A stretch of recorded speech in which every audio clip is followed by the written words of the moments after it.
Hello and welcome to SL Chennai Speaks Out Season 2. I'm Sanjay Pinto.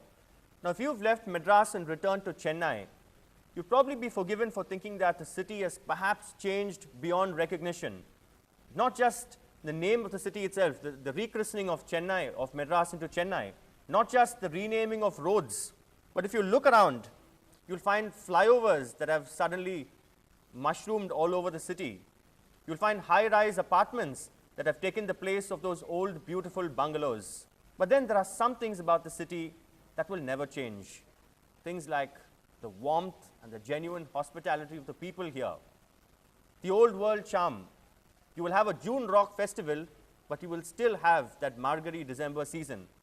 You may have a five-star hotel boom in Chennai, the latest international food brands and giants here, from Baskin Robbins to Pizza Corner, but you will still have your Karpagambal mess, you will still have your Kuni Raman's mango ice cream. Let me not steal the thunder of the panelists, but who better to debate this is Madras ever changing or never changing?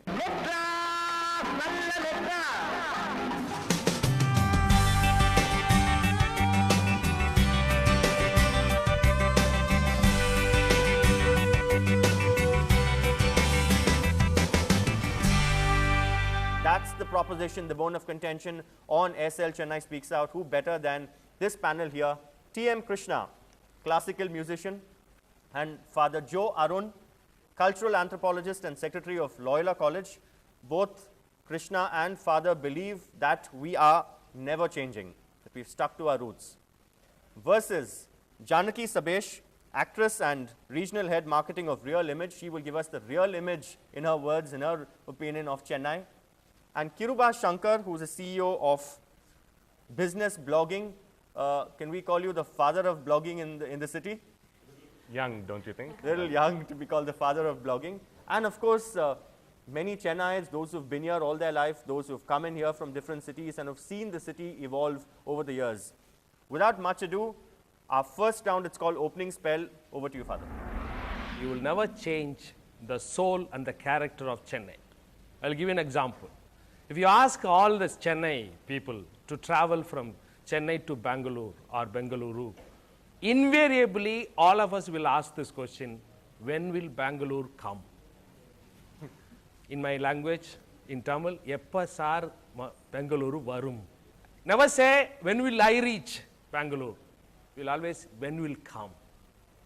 For Chennai people, everything happens. They don't make things happen. Malai varum. Exam will come. Marks also will come. Recently, one boy came to me, Father, I want to have BCA, computer application. Why? My father wants. And you are going to ask in Chennai, an old lady, and he says, I have 13 children. You are very poor. Why did you do this? God gave us. This will never change. Ask a boy who has studied MCA, met with an accident. I asked him, why did you do this? It was supposed to have happened.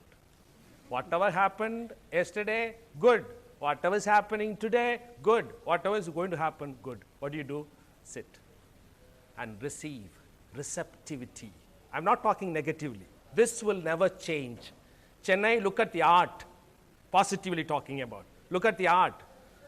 You may have changed. IT people have come. They have got low jeans and all torn jeans, or you go at any time and 3 o'clock come. Come, say December festival. That will come. The soul of Madras and Chennai will come out simple. The sense of accommodation, Chennai. Any number of people, one of my French friends used to come and say, Father, terrific. This world of confusion, but no accident. Every vehicle goes in 2 inches, but no accident. In France, by this time, would have been 10 accidents. Chennai, we will accommodate any number of people, any number of groups. We will see that sense of accommodation is high, but negative will also, we will never change. Long time back, 1639, August 22nd, it was born. That time it was called Chenna Kuppam. Kuppam remains. All over the place, crawling slums will continue to be here. Never change. Look at the traffic. Never change. Negatively also, it never change. 1772, there was water problem. They built 7 wells, waterworks, from different places brought water. That time also English people found it's very difficult to distribute water here. That will never change. Still we will experience this. So both positively, negatively, Chennai will never change.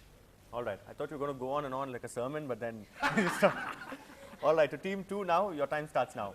All right, me and Janaki are going to go with the debate that Chennai is an ever-changing city. I want to ask the audience, when was the last time you ever went to a post office and bought an inland letter? When was the last time you went to a railway station to buy a ticket? When was the last time you went to a travel agent to buy an airplane ticket? You know, we are changing. The beauty of Chennai is that we know how to embrace technology and use it to our advantage. You see this ponytail behind me? My dad, my mom, my grandparents absolutely abhorred it.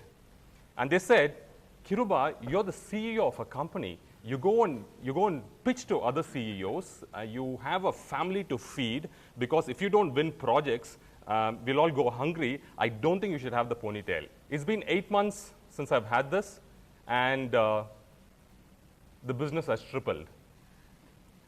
It's a solid lesson, you know, back to people who think they shouldn't change, should just remain the same, that it's important to embrace change and move forward. Try writing for a newspaper. You should ask these 2 girls, and or trying to get on a show like NDTV, and you will realize that it's not easy. You are the mercy of the editor-in-chief who will decide, whether you're good enough or not. And now in this generation of blogs, podcasts, and wikis, we can decide what we want to write. And guess what? We are the editor-in-chiefs of our own publication, and it's global. And I think we are absolutely changing. Janaki?